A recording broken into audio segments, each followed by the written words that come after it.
So, recently here in Stockbridge in Edinburgh, there's been a spate of cars being vandalised. From what I've seen locally, we're not talking about a little scratch on a single car. We're talking about cars being keyed on every panel, panels of the car being damaged, people waking up to find that their property has been deliberately wrecked. Now, obviously, there's a pretty straightforward way to respond to that, and that's to say that it's wrong. Might also say that it's completely stupid, it's criminal, it's antisocial. It's very frightening for the people that live in those houses to think that their property right in front is under attack. It's also very expensive for those people whose property's been damaged. But what caught my attention wasn't just the vandalism itself, but actually some of the responses to that vandalism on social media and in general conversation. Underneath some of the comments on Instagram were things like, "Oh no, boo-hoo, poor rich people. How tragic that someone with a lot of money in a nice car might have to pay to fix it." Or maybe they shouldn't be flaunting their wealth.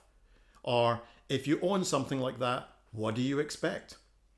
I then went to a running group a couple of days ago and had a conversation with someone there about it, and their argument became clearer but more bizarre.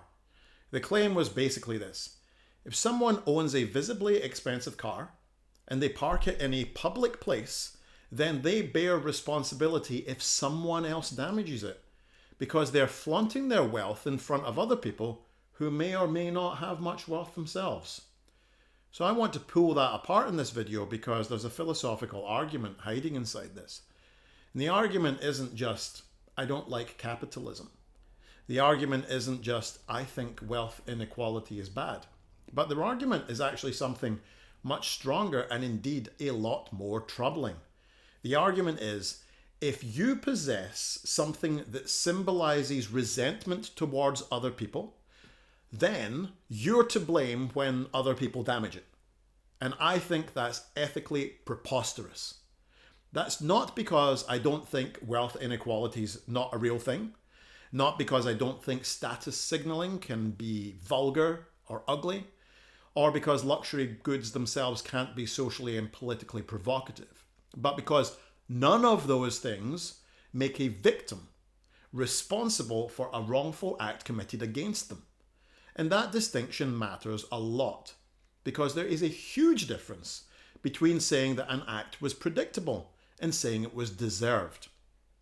Likewise, there's also a huge difference between something like, hey, you might want to be careful with your belongings, and saying it's your fault that something happened to your belongings.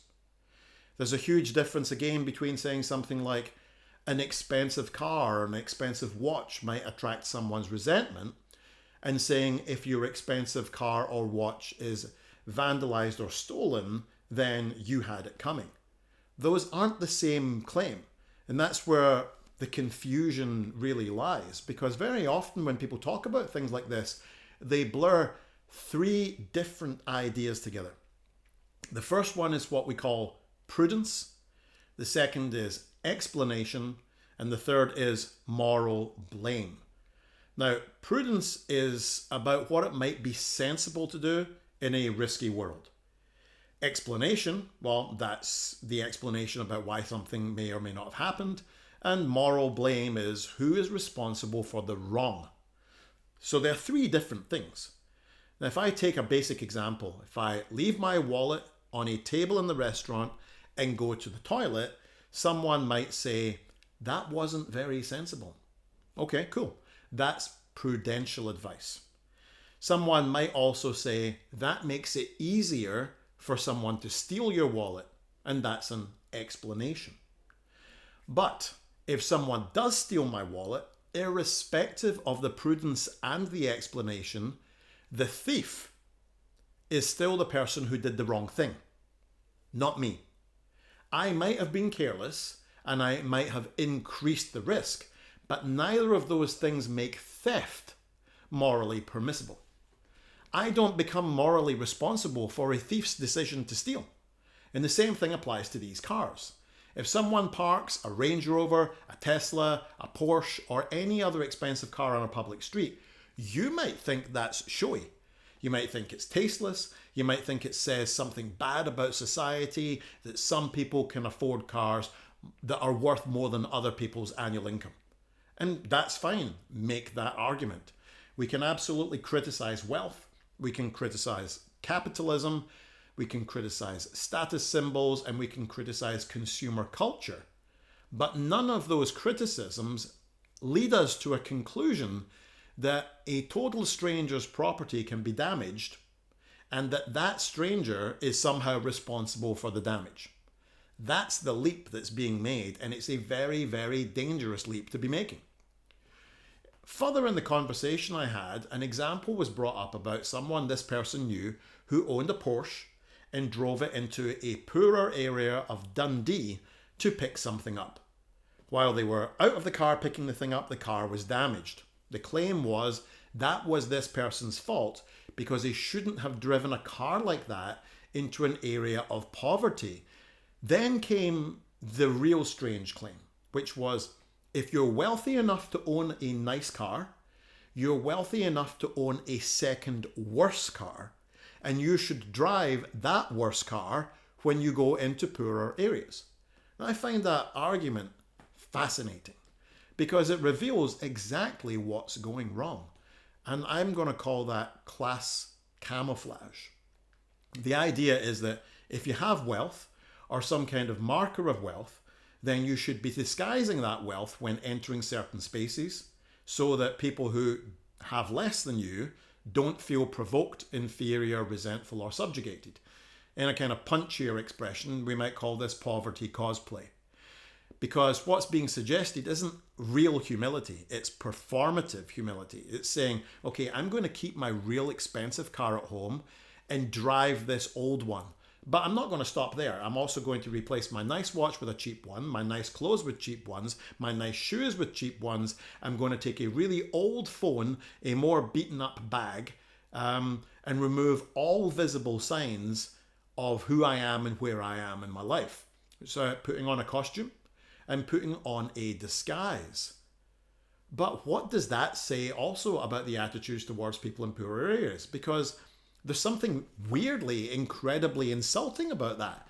Because it's treating poorer people as if they are so morally fragile that the mere sight of a nice car makes vandalism completely, irresistible and totally understandable. As if it's impossible for someone without wealth to encounter inequality without becoming a criminal, right? Envy removes their agency. But poor people aren't moral infants. They're not morally bereft. Being poorer doesn't mean that you can't be held responsible for damaging someone else's properties. And being wealthier doesn't mean that you're a legitimate target to have your property damaged. And this is why the argument simply doesn't work, because it's attempting to convert resentment into ethics. It tries to push inequality anger into a scenario where it's permissible for us to decide how to punish other individuals. But a person with a nice car isn't the entire economic system. A Tesla owner is not Elon Musk. A Porsche owner isn't a capitalist necessarily, and a Range Rover owner isn't the embodiment of class oppression. They're just a person. They may be rich. They might not be. The car could have been bought secondhand. It could be on finance. Maybe they saved up for years. Maybe they're just completely financially irresponsible. Maybe they inherited the money from their grandmother. Maybe they just really like cars. Maybe they are exactly the kind of person you actually dislike.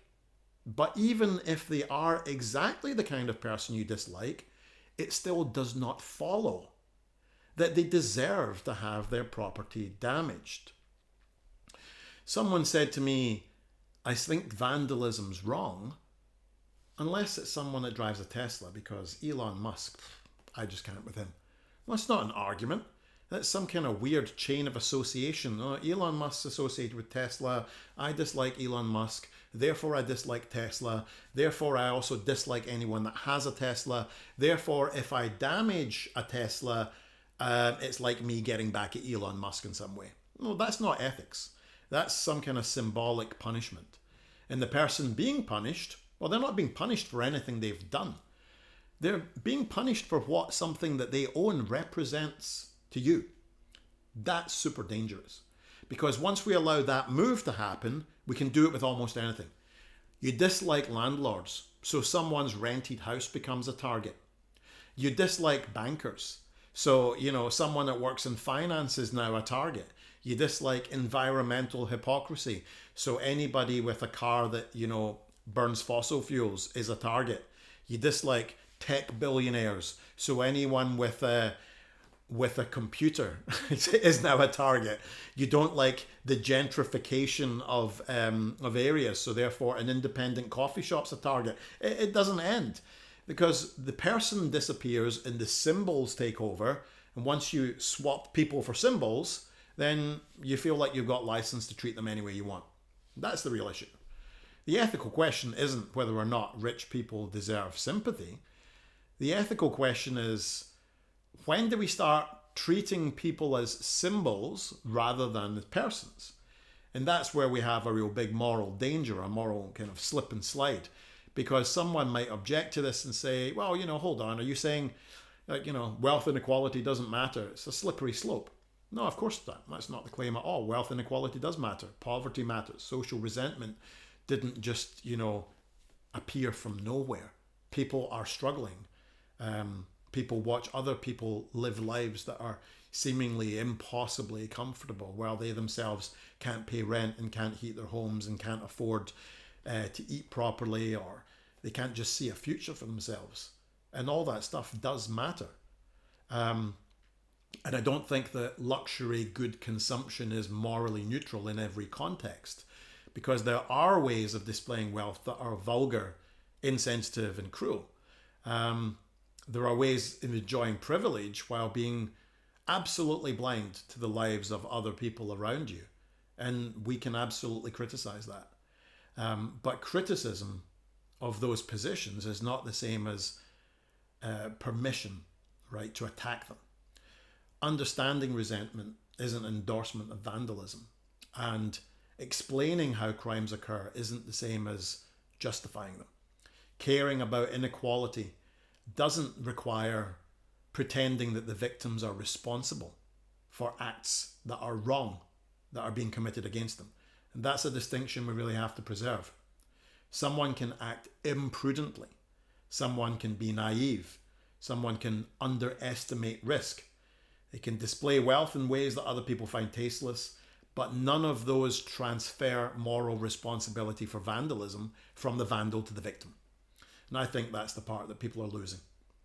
Once you say that person shouldn't have had that car, the argument starts to sound, really kind of familiar in some ways. It's this structure that just appears in other forms of victim blaming.